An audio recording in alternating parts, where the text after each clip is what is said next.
കണ്ണൂർ കിച്ചണിലേക്ക് നിങ്ങൾക്ക് എല്ലാവർക്കും സ്വാഗതം. ഒരു സ്പെഷ്യൽ ചിക്കൻ കറിയാണ് കേട്ടോ ഇന്ന് ഞാൻ ഉണ്ടാക്കുന്നത്. ചിക്കൻ കറി നമ്മൾ എന്നും ഒരേ രീതിയിൽ ഉണ്ടാക്കുകയാണെങ്കിൽ നല്ല മടുപ്പായിരിക്കും, കഴിക്കാൻ ഒട്ടും ഇഷ്ടമുണ്ടാവില്ല. നമ്മളിങ്ങനെ പുതിയ പുതിയ രുചികളിൽ ഉണ്ടാക്കുകയാണെങ്കിൽ അടിപൊളിയായിരിക്കും. ഇന്ന് ഞാൻ ഉണ്ടാക്കുന്നത് ആന്ധ്ര സ്റ്റൈലിലുള്ളൊരു ചില്ലി ചിക്കനാണ്. നമ്മളിതിൽ കൂടുതലും പച്ചമുളകാണ് ഉപയോഗിക്കുന്നത് എരിവിന് വേണ്ടിയിട്ട്. പൊടികളൊന്നും അധികം ഉപയോഗിക്കുന്നില്ല, എങ്കിൽ പോലും വളരെയേറെ ടേസ്റ്റി ആയിട്ടുള്ള നല്ല തിക്ക് ഗ്രേവി ആയിട്ടുള്ള ഒരു കറിയാണ്. അപ്പോൾ എങ്ങനെയാണ് ഇത് തയ്യാറാക്കിയെടുക്കുന്നത് നമുക്ക് നോക്കാം. കറിക്ക് വേണ്ടിയിട്ട് ഞാനിവിടെ എടുത്തിരിക്കുന്നത് 1 കിലോഗ്രാം ചിക്കനാണ്. ചിക്കൻ വലിയ കഷ്ണങ്ങളായിട്ടാണ് കട്ട് ചെയ്തിരിക്കുന്നത്, നമ്മൾ ബിരിയാണിക്കൊക്കെ കട്ട് ചെയ്യുന്നത് പോലെ. ഇനിയിപ്പോൾ ചെറുതാണെങ്കിലും കുഴപ്പമൊന്നുമില്ല, ചെറിയ പീസായാലും പ്രശ്നമില്ല. അപ്പോൾ നല്ലതുപോലെ കഴുകിയെടുത്ത് വെള്ളം കളയാൻ വേണ്ടിയിട്ട് വെച്ചിരിക്കുകയാണ്. അതിനുശേഷം നമുക്കൊരു പാൻ അടുപ്പത്ത് വെച്ച് ചൂടാക്കിയിട്ട് അതിലേക്ക് 1 ടേബിൾ സ്പൂൺ ഓയിൽ ചേർത്ത് കൊടുക്കാം.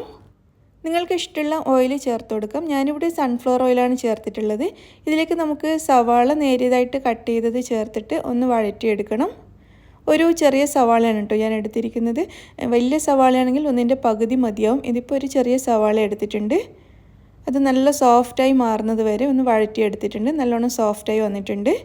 ഈ സമയത്ത് ഞാൻ ഇതിലേക്ക് 5 പച്ചമുളക് നെടുകെ കീറിയതും കൂടി ചേർത്തിട്ട് ഒന്ന് വഴറ്റിയെടുക്കുകയാണ്.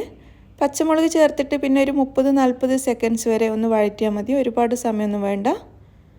അപ്പോൾ ഒന്ന് വഴറ്റിയതിന് ശേഷം ഇത് നമുക്ക് അടുപ്പത്തുനിന്ന് മാറ്റി വെക്കാം. ഇതിവിടെ റെഡി ആയിട്ടുണ്ട്. എന്നിട്ട് ഇതൊന്ന് തണുത്ത് വരുന്ന സമയത്ത് നമുക്കിതൊരു മിക്സിയുടെ ജാറിലേക്ക് മാറ്റി കൊടുക്കാം. തണുത്തതിന് ശേഷം മാത്രം മിക്സിയുടെ ജാറിലേക്ക് ഇട്ട് കൊടുക്കുക. അതിലേക്ക് 1 കപ്പ് വരെ മല്ലിയില ചേർത്ത് കൊടുക്കുന്നുണ്ട്.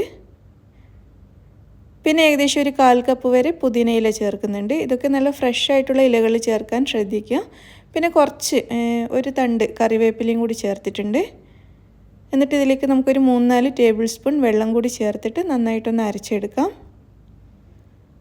അപ്പോൾ നമ്മുടെ ഗ്രീൻ പേസ്റ്റ് ഇവിടെ റെഡി ആയിട്ടുണ്ട്. എല്ലാം കൂടി നല്ലതുപോലെ ഒന്ന് അരച്ചിട്ട് നമുക്കിതിവിടെ മാറ്റി വെക്കാം. ഇനി നമുക്ക് കറി തയ്യാറാക്കാം. അതിന് വേണ്ടിയിട്ട് ഞാനൊരു പാത്രം അടുപ്പത്ത് വെച്ച് ചൂടാക്കിയിരിക്കുകയാണ്. ഇതിലേക്ക് ഞാനൊരു 3 ടേബിൾ സ്പൂൺ എണ്ണ ഒഴിച്ചു കൊടുത്തിട്ടുണ്ട്. ഇതിലേക്ക് നമുക്ക് 1 ടീസ്പൂൺ വരെ ചെറിയ ജീരകം ചേർത്തിട്ടൊന്ന് പൊട്ടിച്ചെടുക്കാം. ജീരകം പൊട്ടി വരുന്ന സമയത്ത് ഇതിലേക്ക് കുറച്ച് പട്ട ചേർത്ത് കൊടുക്കാം. ഒരു 3-4 ചെറിയ കഷ്ണം പട്ടയാണ് ചേർത്തിരിക്കുന്നത്. ഇത് രണ്ടും കൂടി ഒന്ന് ചൂടായി വരുന്ന സമയത്ത് ഇതിലേക്ക് കുറച്ച് കറിവേപ്പില കട്ട് ചെയ്തിട്ട് ചേർത്തിട്ടുണ്ട്. അതും കൂടി എണ്ണയിലേക്കൊന്ന് മിക്സ് ചെയ്ത് കൊടുക്കാം. അതിനുശേഷം 2 വലിയ സവാള പൊടിയായിട്ട് അരിഞ്ഞതാണ് ചേർക്കുന്നത്. സവാള ചേർത്തിട്ട് നല്ലതുപോലെ വഴറ്റിയെടുക്കണം. സവാള നന്നായിട്ട് വാടി കളറൊക്കെ മാറി വരണം, അത്ര വരെ നന്നായിട്ടങ്ങ് വഴറ്റിയെടുക്കാം.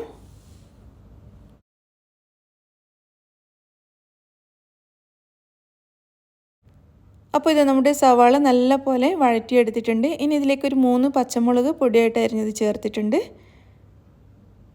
പിന്നെ ഒരു 1.5 ടേബിൾ സ്പൂൺ വരെ ഇഞ്ചി വെളുത്തുള്ളി പേസ്റ്റ് ചേർത്തിട്ടുണ്ട്. എന്നിട്ട് വീണ്ടും ഇതെല്ലാം ചേർത്തിട്ട് ഒന്നുകൂടി നന്നായിട്ട് വഴറ്റിയെടുക്കാം. ഇഞ്ചിയുടെയും വെളുത്തുള്ളിയുടെയും ഒക്കെ ആ ഒരു പച്ചമണം മാറുന്നത് വരെ ഏകദേശം 1-2 മിനിറ്റ് വീണ്ടും നന്നായിട്ട് വഴറ്റുക. അങ്ങനെ വീണ്ടും നല്ലതുപോലെ വഴറ്റിയെടുത്തിട്ടുണ്ട്. ഇനി നമുക്കിതിലേക്ക് തക്കാളി ചേർക്കാം. ഞാനിവിടെ ഒരു തക്കാളിയാണ് ചേർത്തിരിക്കുന്നത്, ഒരു വലിയ തക്കാളി. ചെറിയ തക്കാളിയാണെങ്കിൽ 2 എണ്ണം ചേർക്കാം. തക്കാളി ചേർത്തിട്ടും നല്ലതുപോലെ അങ്ങ് വഴറ്റിയെടുക്കാം. തക്കാളി വഴറ്റുന്ന സമയത്ത് നമുക്ക് കറിയിലേക്ക് ആവശ്യമായിട്ടുള്ള ഉപ്പും കൂടി ചേർക്കാം. എന്നിട്ട് ഉപ്പും കൂടി ചേർത്ത് നല്ലതുപോലെ വഴറ്റിയെടുക്കാം. തക്കാളി മുഴുവനായിട്ട് അലിഞ്ഞു വരുന്നത് വരെ നന്നായിട്ട് വഴറ്റുക. അപ്പോൾ ഇത് തക്കാളിയും കൂടി നല്ലതുപോലെ വഴറ്റിയെടുത്തിട്ടുണ്ട്. ഇനി നമുക്കിതിലേക്ക് പൊടികൾ ചേർത്ത് കൊടുക്കാം. ആദ്യം തന്നെ 1 ടീസ്പൂൺ വരെ മുളക് പൊടി ചേർത്തിട്ടുണ്ട്. പിന്നെ 1 ടേബിൾ സ്പൂൺ മല്ലിപ്പൊടി, 1/2 ടീസ്പൂൺ വരെ മഞ്ഞൾപ്പൊടി, ഒരു 1/4 ടീസ്പൂൺ വരെ ഗരം മസാലപ്പൊടി. ഇത്രയും ചേർത്തിട്ട് വീണ്ടും 1 മിനിറ്റ് വരെ ഒന്ന് വഴറ്റിയെടുക്കാം.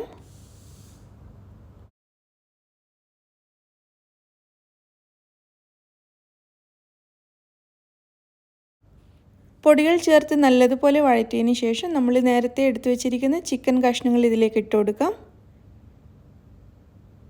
ചിക്കൻ ഇട്ടതിന് ശേഷം ഒരു 4-5 മിനിറ്റ് സമയമെങ്കിലും നല്ലതുപോലെ അങ്ങ് ഇളക്കി കൊടുക്കണം. മീഡിയം ഫ്ലെയിമിൽ വെച്ചിട്ട് നല്ലതുപോലെ അങ്ങ് വഴറ്റിയെടുക്കണം. ചിക്കൻ്റെ കളറൊക്കെ മാറി, ആ പിങ്ക് കളറൊക്കെ മാറിയിട്ട് നല്ലൊരു വെള്ള കളറാവണം. ഒരു 4 മിനിറ്റെങ്കിലും കുറഞ്ഞത് നല്ലതുപോലെ ഇങ്ങനെ ഇളക്കിയെടുക്കുക. എങ്കിൽ മാത്രമേ നമ്മുടെ കറിയിലുള്ള ഈ ഒരു ചിക്കൻ കഴിക്കാൻ വേണ്ടിയിട്ട് നല്ല രുചിയുണ്ടാവുള്ളൂ. അപ്പോൾ ചിക്കൻ്റെ കളറ് മുഴുവനായിട്ടും മാറി വന്നിട്ടുണ്ട്. നല്ലതുപോലെ വഴറ്റിയെടുത്തിട്ടുണ്ടായിരുന്നു. ഒരു 4-5 മിനിറ്റ് സമയം നന്നായിട്ട് വഴറ്റിയിട്ടുണ്ട്. അതിനുശേഷം നമ്മൾ അരച്ച് വെച്ച പേസ്റ്റ് ഇതിലേക്ക് ചേർക്കുക. പേസ്റ്റ് ചേർത്തിട്ട് നല്ലതുപോലെ മിക്സ് ചെയ്യാം.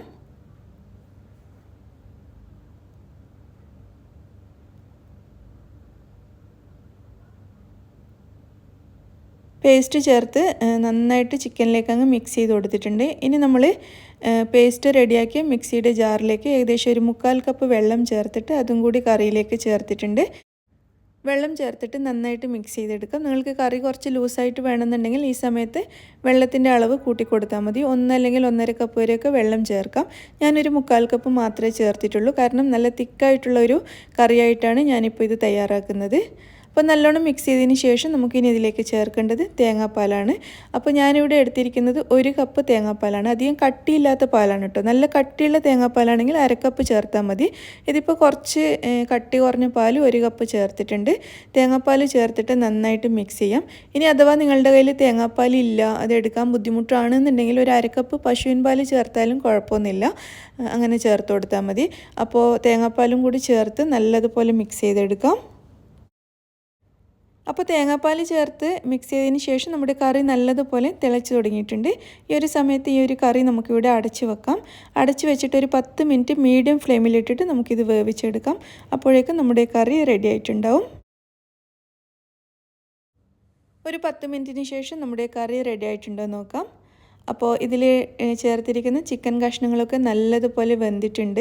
അതുപോലെ തന്നെ കറിയുടെ ആ കളർ ഒന്നുകൂടി ഒന്ന് മാറി വന്നിട്ടുണ്ട്. നല്ല ഭംഗിയുള്ളൊരു കളറൊക്കെ ആയിട്ടുണ്ട്. കാണുമ്പോൾ തന്നെ നമുക്കങ്ങ് കഴിക്കാൻ തോന്നും, അത്രയും ഭംഗിയുള്ള കളറാണ്. അതുപോലെ തന്നെ ഗ്രേവി നല്ല തിക്കായി മാറിയിട്ടുണ്ട്. അപ്പോൾ ഈ ഒരു ഗ്രേവി നമ്മൾ അടുപ്പത്തുനിന്ന് മാറ്റിയിട്ട് കുറച്ചൊന്ന് തണുക്കുമ്പോഴേക്കും വീണ്ടും ഒന്നുകൂടി തിക്കാവും. അപ്പോൾ നിങ്ങൾക്കിത് കുറച്ച് ലൂസായിട്ടാണ് വേണ്ടതെങ്കിൽ ഞാൻ നേരത്തെ പറഞ്ഞല്ലോ, വെള്ളത്തിൻ്റെ അളവ് കൂട്ടിക്കൊടുക്കുക. അല്ലെങ്കിൽ ഈ ഒരു സമയത്ത് ലൂസാക്കി എടുക്കണം എന്നുണ്ടെങ്കിൽ നല്ല തിളച്ച വെള്ളം ഇതിലേക്ക് ചേർത്തിട്ട് ഒന്നുകൂടി തിളപ്പിച്ചെടുത്താൽ മതി. അപ്പോൾ നമ്മുടെ കറി ഏതായാലും ഇവിടെ റെഡി ആയിട്ടുണ്ട്. ഞാൻ ഇതിലേക്ക് കുറച്ച് മല്ലിയില അരിഞ്ഞതും കൂടി ചേർത്തിട്ട് നല്ലതുപോലെ മിക്സ് ചെയ്തെടുക്കുകയാണ്. മല്ലിയില കൂടി ചേർത്ത് മിക്സ് ചെയ്തതിന് ശേഷം നമുക്കിത് അടുപ്പത്തുനിന്ന് മാറ്റാം. എന്നിട്ട് ചൂടോടുകൂടി തന്നെ നമുക്ക് ഈ കറി സെർവ് ചെയ്യാം. അപ്പോൾ നിങ്ങളെല്ലാവരും ട്രൈ ചെയ്ത് നോക്കാൻ മറക്കരുത്. വളരെ രുചിയായിട്ടുള്ള ഒരു സ്പെഷ്യൽ ചിക്കൻ കറിയാണ്. അപ്പോൾ നിങ്ങൾക്കെല്ലാവർക്കും ഇന്നത്തെ വീഡിയോ ഇഷ്ടമായെന്ന് വിചാരിക്കുന്നു. അപ്പോൾ ഈ ഒരു കറി ഇന്ന് ഞാൻ ഉണ്ടാക്കിയിരിക്കുന്നത് പൊറോട്ടയുടെ കൂടെയാണ്. പൊറോട്ട, ചപ്പാത്തി, നെയ്ച്ചോറ്, അങ്ങനെ എന്തിൻ്റെ കൂടെയും നല്ല ടേസ്റ്റാണ്. അപ്പോൾ എല്ലാവരും ട്രൈ ചെയ്ത് നോക്കിയിട്ട് അഭിപ്രായം അറിയിക്കാൻ മറക്കരുത്. ചാനൽ ഇതുവരെയും സബ്സ്ക്രൈബ് ചെയ്യാത്തവരാണെങ്കിൽ ഒന്ന് സബ്സ്ക്രൈബ് ചെയ്തേക്കണേ. താങ്ക്